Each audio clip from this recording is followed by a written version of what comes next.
নমস্কার বন্ধুরা, রিনাস কিচেন থেকে স্বাগত। আজ আমি তোমাদের মিল্ক ফ্রুট ডেজার্ট করে দেখাবো। তো প্রথমে আমি ফলগুলো কিভাবে কাটছি ওটা দেখিয়ে দিলাম তোমাকে। ফল কাটাটা আমি দেখাইনি, আগেই কেটে রেখেছিলাম। ঠিক এইভাবে কেটেছি আমি, এরম গোল গোল করে করে কেটেছি। কিউই, অ্যাপেল, অরেঞ্জ, গ্রেপস, খেজুর, কালো আঙুর নিয়েছিলাম আমি, আর অরেঞ্জগুলো এরকম গোল গোল করে কেটেছি, আর কিউইগুলো গোল গোল করে কেটেছিলাম। কেটে আমি বাটির মধ্যে সেট করে ফ্রিজে রেখে দিলাম। সাজানোটা তোমরা দেখলে, ঠিক এরমভাবে আমি সাজিয়েছিলাম।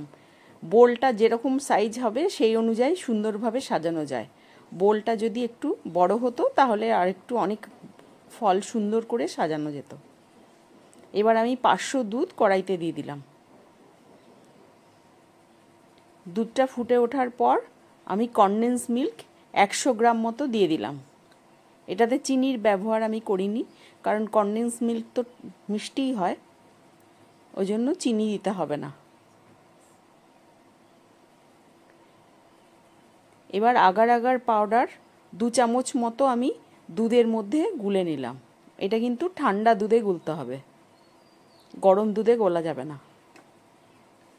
প্রায় 2 চামচ মতো আগার আগার পাউডার দুধের মধ্যে দিয়ে দিলাম, বা দুধটা ঘন হয়ে যাবে। আস্তে আস্তে ঢালতে হবে আর নাড়াতে হবে, না হলে আগার আগার পাউডার দিলে দুধটা জমে যায়।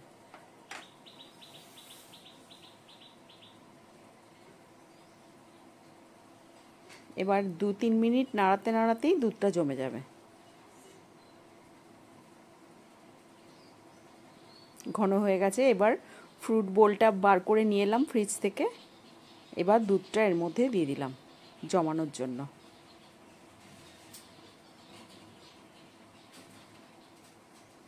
যদি আমার এই রেসিপিটা তোমাদের ভালো লাগে, আমার চ্যানেলটাকে সাবস্ক্রাইব করো, লাইক ও কমেন্টস করো।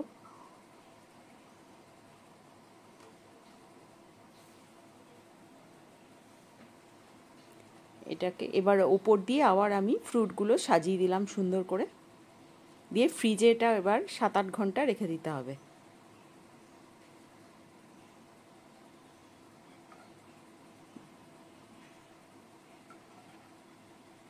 ডেজার্টটা যে বাটিতে করবে সেই বাটিটা যদি একটু বড় হয় তাহলে খুব সুন্দর দেখতে হয়, আর ফ্রুটগুলো ভালো করে সাজানোও যায়।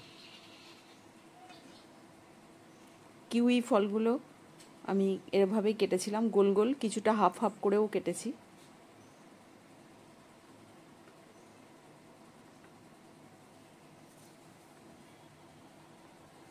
এবার 7-8 ঘন্টা আমি ফ্রিজে ঢুকিয়ে রেখে দেবো।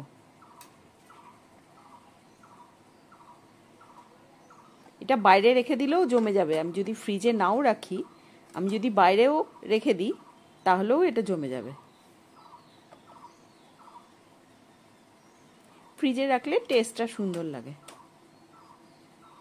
এবার আমি ফ্রিজ থেকে 7-8 ঘন্টা পর বাইরে বার করলাম, করে আমি সাইডগুলো একটু উঠিয়ে দেখছি যে জমে গেছে কিনা, পুরোটাই উঠবে কিনা।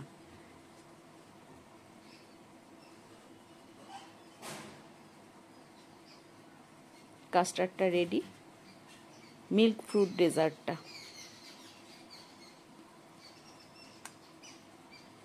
তোমরা করে দেখো, খেতেও খুব সুন্দর হয়।